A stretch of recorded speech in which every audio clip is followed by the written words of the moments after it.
नमस्कार दोस्तों, आज की इस वीडियो में हम बात करने वाले हैं यूरिन इन्फेक्शन के बारे में, यानी कि यूरिनरी ट्रैक्ट इन्फेक्शन। दोस्तों, मूत्रमार्ग इन्फेक्शन सूक्ष्म जीवों से होने वाला इन्फेक्शन होता है और अधिकांश यूटीआई जो है वो बैक्टीरिया के कारण होते हैं, लेकिन कभी कभी यह फंगस और वायरस द्वारा भी फैलता है। यह मनुष्यों में होने वाला सबसे आम इन्फेक्शन है। यूटीआई यानी कि यूरिनरी ट्रैक्ट इन्फेक्शन आपके मूत्रमार्ग में कहीं भी हो सकता है और मूत्रमार्ग से तात्पर्य गुर्दे यानी कि किडनीज, मूत्रवाहिनी, मूत्राशय और मूत्रमार्ग वगैरह से है। निचले मूत्रमार्ग इन्फेक्शन में मूत्राशय और मूत्रमार्ग तथा ऊपरी हिस्से में मूत्रवाहिनी और गुर्दे प्रभावित होते हैं। हालांकि निचले हिस्से का मूत्रमार्ग इन्फेक्शन अधिक आम और गंभीर है। बच्चों की तुलना में वयस्कों में यूरिन इन्फेक्शन अधिक होता है। पुरुषों की तुलना में यह इन्फेक्शन लड़कियों और महिलाओं में ज़्यादा होता है। इसका कोई प्रत्यक्ष कारण नहीं है, लेकिन जननांगों की संरचना जैसे कि मूत्रमार्ग का आकार में छोटा होना वो कहीं ना कहीं इसके लिए उत्तरदायी है। लगभग 40% महिलाओं और 12% पुरुषों को उनके पूरे जीवन काल में कभी न कभी यूरिन इन्फेक्शन होता है। दोस्तों, बात की जाए इसके प्रकारों की, तो मूत्रमार्ग इन्फेक्शन मूत्र तंत्र के किसी भी हिस्से में होने वाला इन्फेक्शन है और इन्हें उनकी स्थिति के आधार पर कुछ भागों में विभाजित किया गया है, जैसे कि सिस्टाइटिस या फिर मूत्राशय का इन्फेक्शन। तो यह मूत्राशय के भीतर होने वाला बैक्टीरियल इन्फेक्शन है। कमज़ोर इम्यून सिस्टम वाले लोगों में ईस्ट भी मूत्राशय के इन्फेक्शन का कारण है। बात करें यूरेथ्राइटिस या मूत्रमार्ग इन्फेक्शन की, तो यह भी बैक्टीरिया के कारण होने वाला इन्फेक्शन है और इसमें मूत्रमार्ग यानी कि मूत्राशय से मूत्र को बाहर निकालने वाली नली में सूजन होने की वजह से मूत्र त्यागने में दर्द का अनुभव होता है। और बात करें पाइलोनेफ्राइटिस की यानी कि गुर्दे का इन्फेक्शन, तो यह किडनी इन्फेक्शन गंभीर रूप से होने वाला इन्फेक्शन है जिसमें अस्पताल में भर्ती करने की आवश्यकता पड़ सकती है और इसमें बुखार, पेशाब में खून और श्रोणी यानी कि ग्रोइन में दर्द होता है। गर्भवती महिलाओं को यह इन्फेक्शन होने की संभावना अधिक होती है। मूत्रवाहिनी में यह इन्फेक्शन बहुत कम होता है। बात की जाए इसके लक्षणों की, तो ये इसके जो लक्षण हैं वो इन्फेक्शन की स्थिति पर निर्भर करते हैं, यानी कि लोकेशन पर। जैसे कि मूत्राशय में इन्फेक्शन होने पर मूत्रमार्ग और मूत्राशय की परत में सूजन आ जाना, पेशाब के दौरान दर्द या जलन महसूस होना जिसे कि डिस्यूरिया कहते हैं, बार बार पेशाब लगना या रात में पेशाब करने के लिए उठना जिसे कि नॉक्चूरिया कहते हैं, और बहुत कम मात्रा में मूत्र होना, तत्काल पेशाब हो जाने का डर लगना, बदबूदार और खूनी पेशाब होना, पेट के निचले हिस्से या पेल्विस में दर्द होना, हल्का बुखार होना जो कि 101 फ़ारेनहाइट से कम आना, ठंड लगना और अस्वस्थ महसूस करना।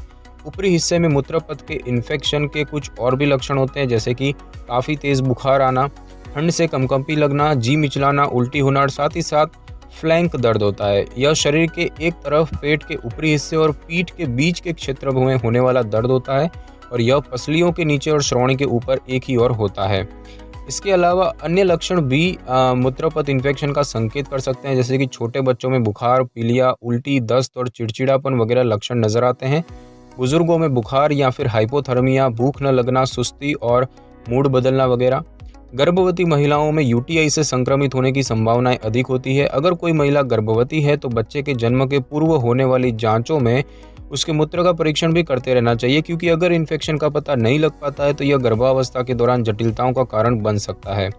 मूत्रपथ के इन्फेक्शन कभी कभी यौन संचारित रोग भी हो सकता है। हालांकि कुछ लोगों में मूत्रपथ इन्फेक्शन के कोई लक्षण प्रदर्शित नहीं होते हैं। दोस्तों, बात की जाए कि यूरिन इन्फेक्शन कैसे और क्यों होता है, तो अधिकांश यूरिन इन्फेक्शन या UTI infection E coli bacteria के कारण होते हैं और यह बैक्टीरिया आमतौर पर पाचन तंत्र में मौजूद रहता है। क्लेमाइडिया और माइकोप्लाज्मा बैक्टीरिया से मूत्रमार्ग का इन्फेक्शन होता है, लेकिन ये मूत्राशय को संक्रमित नहीं कर सकते। किसी भी उम्र और लिंग के लोगों को यूटीआई इन्फेक्शन हो सकता है, हालांकि कुछ लोगों में इसके होने की संभावना अधिक होती है। यूटीआई इन्फेक्शन कुछ कारणों से होता है, जैसे कि संभोग, विशेषकर यदि अधिक बार, तीव्र और कई या नए लोगों के साथ किया जाए, शुगर यानी कि मधुमेह, अस्वस्थ रहने की आदत, मूत्राशय को पूरी तरह से खाली न करना, दस्त आना यानी कि बॉवल इनकॉन्टिनेंस, मूत्र का अवरुद्ध प्रवाह, पथरी, गर्भ निरोधक का उपयोग, गर्भावस्था, रजोनिवृत्ति, कमजोर प्रतिरक्षा प्रणाली, शुक्राणु नाशकों और टेम्पोन का उपयोग और साथ ही साथ एंटीबायोटिक दवाओं का अधिक उपयोग। बात करें इससे बचाव की कि इससे कैसे बचा जा सकता है, तो अधिक से अधिक पानी पीने और मूत्र त्याग करने की आदत डालिए। शराब और कैफीन के सेवन से दूर रहें, ये मूत्राशय में इन्फेक्शन पैदा कर सकते हैं। सेक्स के तुरंत बाद मूत्र त्याग करिए। जननांगों को साफ रखें। नहाने के लिए बाथ टब का उपयोग करने से बचें। माहवारी के दौरान टेम्पोन की जगह सैनिटरी पैड या मेंस्ट्रुअल कप का उपयोग करें। जन्म नियंत्रण के लिए शुक्राणुनाशकों का उपयोग ना करें। जननांगों में किसी भी प्रकार के सुगंधित उत्पादों का उपयोग करने से बचें। ढीले और कॉटन के अंडरवियर पहनें और फिर भी अगर आपको यूटीआई इन्फेक्शन के कोई भी लक्षण महसूस हो रहे हैं तो डॉक्टर से जरूर संपर्क करें। अब दोस्तों इसके निदान की बात की जाए तो इसके निदान के लिए डॉक्टर आपसे महसूस हो रहे लक्षणों के बारे में चर्चा करेंगे। उसके बाद वो आपको मूत्र परीक्षण कराने की सलाह देंगे, जिसकी रिपोर्ट से वो आपके शरीर में मौजूद सफ़ेद रक्त कोशिकाओं, लाल रक्त कोशिकाओं और बैक्टीरिया की उपस्थिति का आकलन करेंगे। अगर किसी व्यक्ति को बार बार यूटीआई होता है तो डॉक्टर उसे कुछ जांच कराने को कहते हैं। जैसे कि इमेजिंग की बात करें तो इसमें ultrasound, CT scan, MRI scan, radiation tracking या एक्सरे तकनीक का उपयोग करके मूत्रपथ का मूल्यांकन किया जाता है। बात करें यूरोडायनेमिक्स की तो मूत्रपथ कितनी अच्छी तरह से मूत्र का भंडारण और निष्कासन कर रहा है वह इस प्रक्रिया द्वारा जांचा जाता है। सिस्टोस्कोपी की बात करें तो इस प्रक्रिया में एक पतले ट्यूब की सहायता से कैमरे को मूत्रमार्ग के माध्यम से अंदर डालकर मूत्राशय और मूत्रमार्ग का आकलन किया जाता है। और बात करें इंट्रावेनस पाइलोग्राम की तो इस प्रक्रिया में आपके हाथ की नसों में इंजेक्शन लगाकर डाई आपके शरीर में पहुंचाई जाती है, जो कि आपके मूत्रमार्ग से गुजरती है और थोड़े समय बाद पेट का एक्सरे लिया जाता है और एक्सरे जांच में आपके मूत्रमार्ग का चित्र जो है वो प्रदर्शित हो जाता है। और अब दोस्तों बात करते हैं इसके इलाज की। तो यूटीआई का उपचार इसके कारण पर निर्भर करता है। डॉक्टर पहले इसके निदान के लिए जांच करवाकर इस बात की पुष्टि करेंगे कि आपको यूरिन इन्फेक्शन किस जीव की वजह से हुआ है। ज़्यादातर मामलों में यह बैक्टीरिया के कारण होता है। बैक्टीरिया की वजह से हुए यूटीआई का इलाज एंटीबायोटिक दवाओं से किया जाता है। कुछ मामलों में यह वायरस या फिर कवक के कारण भी होता है। वायरल यूटीआई का इलाज एंटीवायरल दवाओं से किया जाता है। फंगल यूटीआई का इलाज एंटी फंगल दवाओं से किया जाता है। मूत्रमार्ग इन्फेक्शन से पीड़ित लोगों को अधिक से अधिक तरल पदार्थ पीने की सलाह दी जाती है, जिससे कि बार बार मूत्र त्याग करने से उनके शरीर से बैक्टीरिया निकल सके। दर्द निवारक दवाओं का सेवन और पीठ तथा पेट में हीटिंग पैड से सिकाई करने से भी दर्द में आराम मिलता है। आमतौर पर कम जटिल यूटीआई उन व्यक्तियों को भी हो सकता है जो साफ सफाई का ध्यान रखते हैं। यह इलाज द्वारा 2 से 3 दिनों में ठीक किया जा सकता है। और जटिल यूटीआई ऐसे व्यक्तियों को होता है जो शारीरिक रूप से कमज़ोर होते हैं, जैसे कि गर्भवती महिलाएं या फिर वो व्यक्ति जिन्होंने हार्ट ट्रांसप्लांट करवाया हो। जटिल यूटीआई के लिए लंबी अवधि के लिए लगभग 7 से 14 दिन एंटीबायोटिक दवाओं का सेवन करने की आवश्यकता होती है। यूटीआई का इलाज करने के लिए अगर लापरवाही बरती गई हो तो यह किडनी इन्फेक्शन भी कर सकता है। और अगर कुछ परिस्थितियां आपके साथ भी हैं तो इससे संक्रमित होने पर आपको अस्पताल जाना पड़ सकता है। जैसे कि अगर आप गर्भवती या फिर बुजुर्ग या बीमार हैं, यदि कैंसर, शुगर, मल्टीपल स्क्लेरोसिस, रीढ़ की हड्डी में चोट या अन्य स्वास्थ्य समस्याएं हैं, यदि पथरी या मूत्रमार्ग सर्जरी हुई है या फिर महिलाओं में बार बार इन्फेक्शन होने पर। जिन महिलाओं को बार बार मूत्रपथ इन्फेक्शन होता है वो कुछ उपाय अपना सकती है, जैसे कि यौन संपर्क के बाद एंटीबायोटिक की एक खुराक लें। कम से कम 6 महीने तक रोज एक खुराक एंटीबायोटिक लें। और अगर आपको रजोनिवृत्ति हो चुकी है तो आप योनि एस्ट्रोजन थेरेपी यानी कि वजाइनल एस्ट्रोजन थेरेपी भी अपना सकती हैं।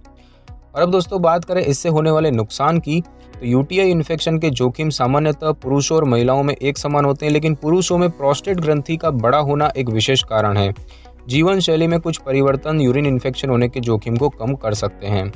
बात करें छोटे मूत्रमार्ग की यानी कि शॉर्टर यूरेथ्रा, तो महिलाओं में मूत्रमार्ग की लंबाई और स्थिति यूटीआई इन्फेक्शन के जोखिम को बढ़ा देती है। महिलाओं में मूत्रमार्ग पुरुषों की तुलना में छोटा होता है, जिस कारण से बैक्टीरिया मूत्राशय तक जल्दी पहुंच जाते हैं और इन्फेक्शन का कारण बनते हैं।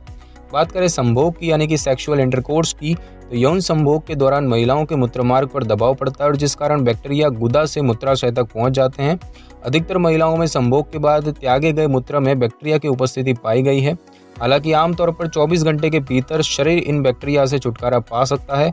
आंत के बैक्टीरिया मूत्राशय से चिपक जाते हैं और इन्फेक्शन पैदा करते हैं। बात करें शुक्राणुनाशक यानी कि स्पर्मिसाइड्स की, तो शुक्राणुनाशक यूटीआई जोखिम बढ़ा सकते हैं। कुछ महिलाओं में ये त्वचा में जलन पैदा करते हैं और यह मूत्राशय में बैक्टीरिया के इन्फेक्शन के जोखिम को बढ़ाता है। बात करें कंडोम का उपयोग की, तो गैर स्नेहन युक्त कंडोम संभोग के दौरान महिलाओं की त्वचा में घर्षण और जलन पैदा करते हैं और इससे यूटीआई के इन्फेक्शन की संभावना बढ़ती है। दोस्तों बात करें डायफ्राम की, तो डायफ्राम महिलाओं के मूत्रमार्ग पर दबाव डालता है और जिस कारण मूत्र त्यागने के दौरान मूत्राशय पूरा खाली नहीं हो पाता और इन्फेक्शन का कारण बनता है। और एस्ट्रोजन के स्तर में कमी की बात करें तो रजोनिवृत्ति के बाद शरीर में एस्ट्रोजन के स्तर में कमी आ जाती है और जिस कारण योनि में सामान्य बैक्टीरिया बदल जाते हैं जो कि यूटीआई के जोखिम को बढ़ा सकते हैं। तो दोस्तों इस वीडियो में बस इतना ही। अगर आपको मेरी वीडियो अच्छी लगी हो तो वीडियो को लाइक और शेयर करें और कमेंट करना बिल्कुल भी ना भूलें। और अगर आप हमारे चैनल पर नए हैं तो चैनल को कर ले सब्सक्राइब और बेल आइकन के बटन को कर ले क्लिक, ताकि मेरी नई वीडियो की नोटिफिकेशन सबसे पहले आपको मिल सके। Thanks for your time.